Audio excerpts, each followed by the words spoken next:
iOS 17 is finally here, and it brings a ton of new features and changes to iOS. And alongside these new features and changes, there will also be new settings as well. So in today's video, I will show you guys 25 different settings that you need to change immediately once you update your iPhone to the new iOS 17. And we're starting things off with the first one. Head on to your settings, go under accessibility, and then go to touch. Right here we'll find haptic touch. Now if you go here, you will notice that now there's a new option, is fast. It used to be default or slow. They will also have the fast option, and this will make haptic touch way faster than it was before. You can notice this if you use your device on daily basis with the default or the slow mode. Make sure you switch to the fast one and you will notice how much faster your device will respond. Another very welcome feature to iOS 17 is the new crossfade option for the music app, but you will have to enable it, and to do that, head on to your settings, go under music, and here we'll have the crossfade option. Now you will have a switch here to enable it, and then you will have the slider which allows you to set the time for the crossfade. So you can go from 1 second up to 12 seconds right here. So just choose and pick the time you want, and of course make sure you have it enabled right there. A pretty cool new feature is also the leveler for the camera. So when you go to your camera, you will see a leveler in the middle of the screen, which makes sure that you have your camera leveled at any time you want to take a picture. And you will have to enable it by going to the camera settings, find it here under the grid. You will have the new option for level. Make sure you go ahead and enable it right there. Now with iOS 17, Apple has introduced the new offline mode for the Maps app, which is really amazing. Now what I suggest you do is head on to your maps. If you download any maps for offline use, go to your profile, enter your offline maps, and you will have here automatic updates. Now of course, whenever you use these offline maps, you want to make sure that you have the latest ones, so make sure you have it enabled right here. That way your maps, even though they're offline, they're downloaded, will be updated anytime there's a change, so you will always have the latest maps downloaded on your device. Now if there are maps that you have downloaded but didn't use for a really long time, iOS 17 can delete them for you. Now it can do that by enabling here optimize storage. Now optimize storage will make sure that it deletes the old maps that you have on your device that you haven't used for a really long time. iOS 17 also brings the new name drop feature to iOS. Basically, you place two iPhones together and you can share something.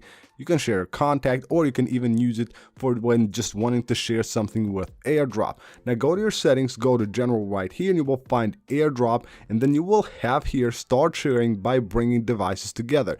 If you want to use that feature, make sure you have it enabled right here, otherwise it won't work. Or if you don't want to use that feature, if you find it annoying or find maybe yourself doing that unintentionally, make sure you go ahead and disable it from here. With the new standby mode that Apple has added to iOS 17, there is also a new feature called night mode. Now night mode, what it does basically, when you're on the standby mode and you have your iPhone basically staying there during the night, it will just go to like a red tint, low ambient lighting, and you have to enable it right here. It also has another feature here called motion wake. Basically, standby will turn on the display when it recognizes motion near it, and it will show you, of course, the screen as it should be. So you can enable both of them by going to the standby settings and then, of course, night mode. Probably one of the most useful features of iOS 17 is the ability to lock your private tabs with your Face ID. Now finally your private tabs are actually private. So to enable that, you need to go to your settings, go under Safari, and scroll down here, and you will find require Face ID to unlock private browsing. Make sure you have this enabled, and from now on your private tabs will be locked using your Face ID. Now iOS 17 also lets you set a different search engine for your private tabs. So if you don't want to use the same search engine that you use for your non-private tabs for your private tabs, and you can change that simply by going to settings, Safari, and then you have here search engine, and then you have private search engine, where you can go and pick another search engine for your private tabs. Here's another setting that you need to change for Safari, so just scroll all the way down here and go to advanced, and right here what you will have is an option for advanced tracking and fingerprint protection. Go here and make sure you have this enabled for all of your browsing, not just for private browsing, for all of your browsing. Basically, this will help you get away from like trackers on the internet, so make sure you just enable that so none of the websites can track you from side to side. iOS 17 also brings the new live voicemail feature to iOS, and you will have to enable it if you want to use it. You can find it by going to your settings, go under the phone section, and you will have right at the bottom voicemail, live voicemail actually, and you can see right here it gives you a description of what it does, view a transcription of your incoming voicemail in real time. So of course you can decide whether you want to answer that call or not. If you want to use that, make sure go ahead and enable it from here. With iOS 17, you will also be able to change the speaking rate for Siri. So whether you want Siri to talk faster or slower, you can now change that. To do that, head on to your settings, under accessibility, scroll down here and find Siri. Once you go here, you will have the speaking rate. You can go from 80% up to 200%, which is of course faster, 80 being the slowest option. Of course, the default will always be 100, so if you want Siri to actually speak a bit faster, you can just move the slider a bit forward. Now, Apple has done quite a few changes on the settings when it comes to Siri. Now, you will have two different options to activate Siri using your voice. So go to Siri and search here, and you will have listen for, where you will have two options. Now you can just say Siri to actually activate it, and you will also have the Hey version of it.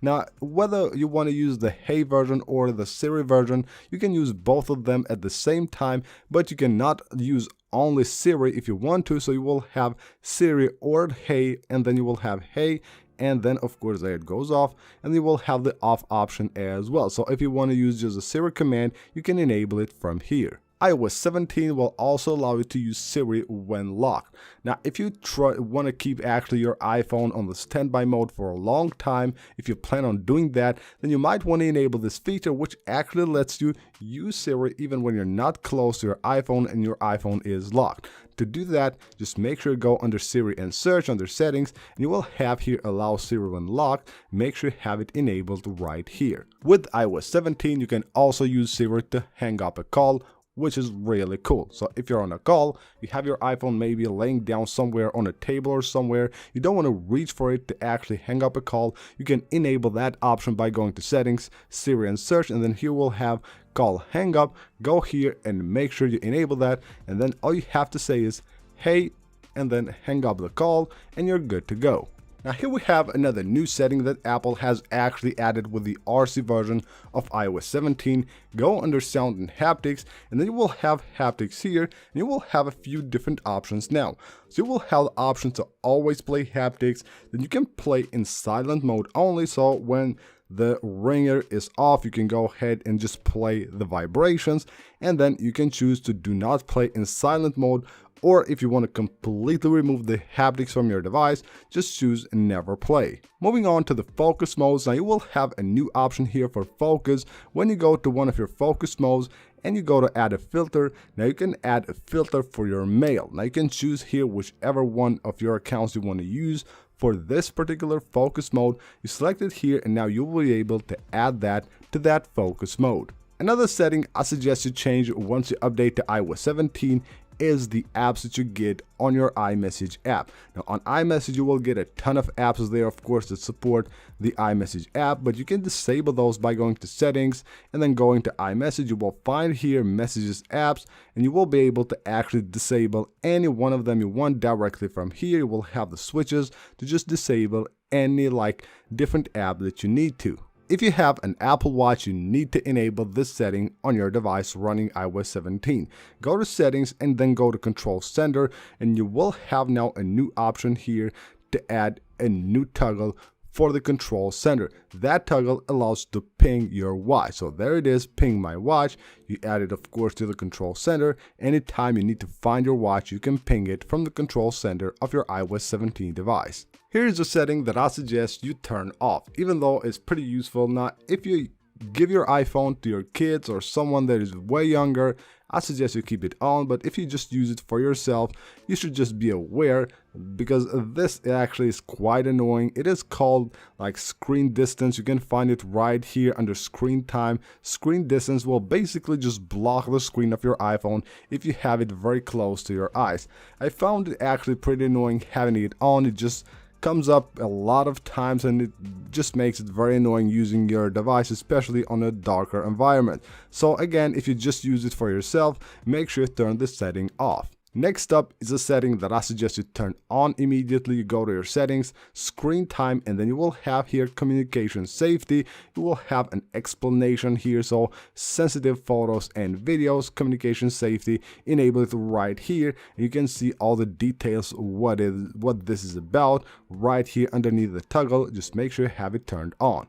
Next up, we're moving back to the focus modes. Now, when you go to one of your focus modes, you will have here allow notifications from people and apps. But when you go to options here, you will find a few options and you will have a new one right here, a silence notification. Incoming calls and notifications will be silent while your iPhone is either locked or unlocked. So you can choose when you want to silence those notifications. You tap right there and you will have while locked or always. iOS 17 allows you to do something pretty cool. Head on to your settings, general, and then go to iPhone storage. And now with iOS 17, this setting right here changes the way the storage displays on this section. So you tap right there and you can change to name or a last use, so that way you can easier find the apps you're looking for and the apps that are taking more space on your iPhone. Apple has added a really nice feature to the password section on iOS 17.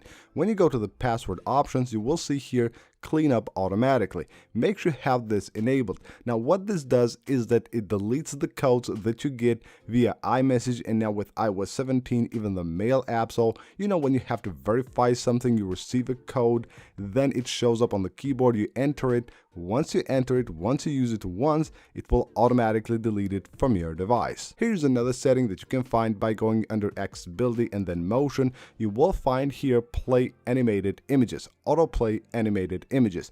Now what this means is that this will play GIF files automatically on websites in Safari. So if you don't want that to happen, make sure you have this switched off. So that is it for this video, guys. Hope you guys enjoyed the video. If you did, please make sure to hit that like button and of course subscribe for more iOS 17 videos, and I will see you on the next one.